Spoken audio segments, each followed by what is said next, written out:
नमस्कार। आसंतु आज एक एमिति गभीर रहस्य भितर को जीवा जहाँ को आमे समस्ते प्रतिदिन अनुभव करू आउ ताहा हेउछि निद आउ स्वप्न।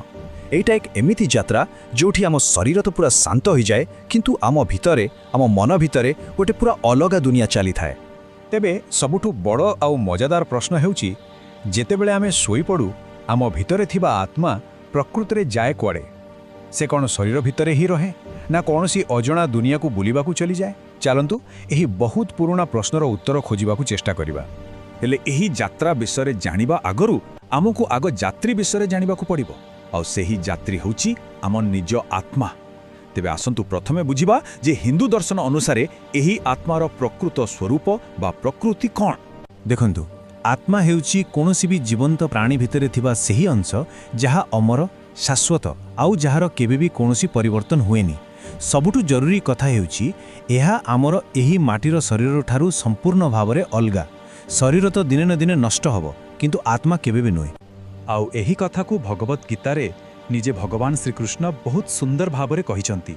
से कहिचंती नैनम छिंदंती शस्त्राणि नैनम दहति पावकः न चैनम क्लेदयंती आपो न शोष्यति मारुत। एहार अर्थ हेउछि आत्मा को कौनसी अस्त्रशस्त्र काटी पारिबनी, निया ताकू जळई पारिबनी, पानी ताकू भिजेई पारिबनी कि पवन भी ताकू सुखई पारिबनी। तो एठी गोटे सीधासळख पार्थक्य देखा जाउछि नुहे कि गोटे पटे अछि आम शरीर जहाँ किछि समय पाई जहाँ सबु बेले बदलुछि और दिने ना दिने नष्ट होई जिवो, और अन्य पटे अछि आत्मा जहाँ सबुदिन पाई जहाँ केबे भी बदलेनी अविनाशी और एई दुनिया रे जहाँ भी हेउछि तार केवल जणे नीरव साक्षी। ओके, तेबे आत्मा विषय तो जानिले एबे चलंतु स्वप्नर सही रहस्यमय दुनिया भितर को जीवा। जानती स्वप्न केवल मनर एणुतेणु कल्पना नुहे बरं यह एक एमिथि जगह जोठी आत्मा बेले बेले बहुत गभीर आउ दिव्य अनुभूति भी पाई पारे। आउ एही कथा को बुझिबा पई महाभारतर गोटे बहुत सुंदर कहानी अछि। कथाटा हेउछि महाभारत युद्ध आरंभ हेबा ठीक पूर्वर। सेतेबेले महायोद्धा अर्जुन बहुत गभीर चिंता आउ द्वंद्वरे बुड़ी रहिथिले। भाबंतु टिके निजेर भाई जेजे बापा गुरु एमानक विरुद्ध रे से केमिति बा युद्ध करिवे ए कथा भाबी भाबी से एकदम व्यस्त होई पड़िथिले। आ सेही अशांत मनरे से केवल भगवान श्रीकृष्ण को ही मने पकाउथिले और सेमिति भाबू भाबू सोई पड़िले। आउ सेई रातिरे अर्जुन गोटे अद्भुत स्वप्न देखिले।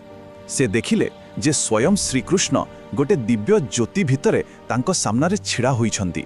आउ से कहउछंती, हे अर्जुन, यह केवल एक साधारण स्वप्न नुहे, यह हेउछि आत्मार एक दिव्य अनुभव। तेबे श्रीकृष्ण बुझेइले जे देख स्वप्न हेउछि आम मन भितरे लुचि रहिथिबा भावना इच्छा आउ भयर गोटे प्रतिफलन। आउ एही सब अनुभव भितरे आत्मा किछि करेनी, जे केवल जने दर्शक बा साक्षी होई सबु देखुथाए। हाँ, जेतेबेले मन पूरा शुद्ध आउ शांत थाए सेतेबेले स्वप्न भी गोटे दिव्य यात्रा पाल्टी जाए। आउ एथिरे ही जणपड़े जे आत्मा प्रकृतरे ए सबु सांसारिक बंधनरु संपूर्ण मुक्त। किंतु कथा हेउछि आत्मार यात्रा केवल एही स्वप्न भितरे सीमित नुहे ना, यह एक अनंत असरंती यात्रा जहाँ जन्म आ मृत्युर चक्र घूरी बुलू थाए। आउ एही चक्रर मूलरे अछि दुईटी जिनिस, कर्म आ पुनर्जन्म। एहाकू बुझिबार सबुठु सहज उपाय होछि जेमिति आमे पुरुणा चिराफटा कपड़ा बदली नुआ कपड़ा पिंधु, ठीक सेमिति आत्मा गोटे पुरुणा जलाजीर्ण शरीर को छाड़ी गोटे नुआ शरीर धारण करे। बस एतिकी ही एही पूरा चक्र को कहा जाए संसार। आउ एहा केमिति काम करे देखंतु, प्रथमे आत्मा गोटे शरीर को आसे, किछि समय परे से शरीर नष्ट हो जाए। तापरे आत्मा निज सह निजर सबु संचित कर्म को नेई की जाए। सेही कर्म ही ठीक करे जे तार परवर्ती जन्म केउठी आउ केमिति हेबो। आउ शेषरे सेही कर्म अनुसारे आत्मा को पुणी एक नुआ शरीर मिल जाए।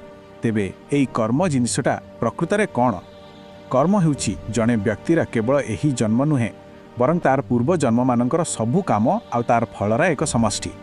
माने आमे जहाँ भी करू भल हेउ कि खराब ताहा ही आम भविष्यतर रास्ता तैयारी करे। अच्छा, एबे आमे जागिबा अवस्था, स्वप्न देखिबा अवस्था ए सबु विषय रे कथा हेले, किंतु ए सबुर उपरे भी आउ एक अवस्था अछि।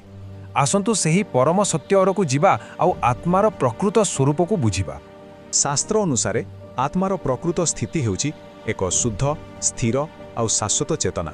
यह आम मनर सबुबेलर चिंता भावना एणु तेणु कथा ଏ ସବୁଠାରୁ ପୂରାପୂରି ଅଲଗା। କୁହାଯାଏ ଯେ